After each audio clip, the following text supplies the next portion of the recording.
Hi, I'm Randy Vance with Saltwater Sportsman magazine. You know, it's not often that we get to ride in hull number 1 of a brand new boat company.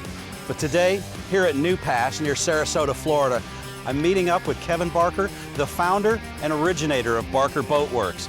And this is his new Calibogue Bay. When you see a new boat, especially the first off a line, you don't talk. You punch the throttle, spin the helm, and see how it feels underfoot. So, Barker Boatworks' Kevin Barker humbly entertained just a question or two before encouraging me to step aboard and pull away from the beach. The wind was blowing hard from the south when we crossed Sarasota Bay on a westerly path, a path that would have slobbered saltwater spray all over most boats. I was stunned on my windward seat, watching the hull turn down spray and barely a mist touch my face. And for a 26-footer, the boat accelerated nearly instantly with so little bow rise. Top speeds are in excess of 60 miles per hour. These characteristics all of a well-designed, stepped hull. I asked Kevin how he pulled this one off on hull number 1. It's a Michael Peters design, and it's a patented bottom. That's a bottom that's been around for a while. It's the SVVT patented bottom. This is actually the 20th boat that Michael Peters has designed with this bottom. With my turn at the helm, I confirmed the forgiving dry ride and pull no punches in doubling back over the wakes and waves. It was solid. Then I did what no one should ever do in a stepped hull. I throttled up and put it in a hard overturn. She not only came around, she came around without a smidge of slip, chine trip, or spin out, and her prop held its bite no matter if turning port or starboard. The boat was designed by Michael Peters, who has a history of building offshore race boats. We do bond the hull to the deck with plexus. So we do use plexus, and we also use plexus to bond the console to the deck as well. But it's also screwed into the stringers as well as through bolted where we can. The extra beam that we built into the boat allows the boat to be incredibly stable. Michael Peters has designed more than 40 hulls with variations of the feature, and each has proven it can provide superior speed and acceleration while improving maneuverability. With the test ride over, it was time to lift the hatches and see what they held.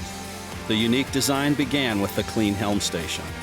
Kevin wanted a clean helm, and he accomplished it by eliminating analog gauges or other instruments, opting for an extra-large 19-inch Garmin display linked to the Mercury Verado interface to display engine RPMs, speed, fuel burn, and other data in the margins of the display. C-Zone makes easy the installation and integration of pumps, lights, all electrical functions on board by running them all through a single bus wire linked to the main brain and multifunction display. As the tour continued, it was apparent much thought and strategizing had taken place between Michael Peters and Kevin Barker to make this boat easy to own. I designed this console so I could actually sit inside of it, sit on the step, and be able to open up all the doors and have easy access to all the rigging. Well, that makes maintenance easy and lower in cost. It makes the ladies happy as well. Other great touches were rod holders positioned for rigging and fishing. The forward deck storage compartments joined together under 3 hatches. Inside them, C-deck matting protected gear from scraping, sliding, and bumping. Adding to the comfort is the transom jump seat that tucks away. The step to the bow deck housed more storage designed to hold net buckets. 2 live wells were powerfully aerated, and the starboard and stern coolers could also be plumbed, and a 5th could be added to an optional leaning post. To keep the freeboard sleek, live wells in the deck are scuppered to the Kevlar reinforced trim tab pockets. While many boast hand-laid hulls, it's only when that technique is carefully executed by experienced layup professionals that bragging rights are in order. This boat is built out of 100% vinyl ester resins, 100% composite core material. So the bottom and the sides of the boat are cored.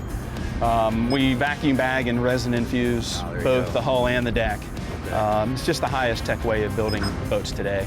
Before the molding process ever began, plugs were cut with CNC routers by Marine Concepts, one of the premier fabricators of lamination molds. Then to add to them, Barker uses a high-tech vacuum bag process for molding. Mold preparation is key to the fine Barker boat finish we found on our Calibogue Bay boat, and Kevin's team cuts no corners here. For future R&D, Barker's team is working on molds and designs for upright supports for a hardtop. It's clear that Barker's team is on the right track. Orders are building, and already they're outgrowing their first humble factory and planning to move into this new building. Here will be the new headquarters and general offices. Kevin explained final assembly will take place in the back in quarters as slick and smoothly run as a NASCAR pit shop. You know, for every fisherman, the boat is the ultimate dream. But if you're going to build boats, you've got to have the dream and the passion for it. And you got to have a dedicated crew behind you to build hull number 2, the Calibogue Bay boat, exactly like hull number 1 that we rode today. I'm Randy Vance at Barker Boatworks, and this is getting ready to be one great fishing boat.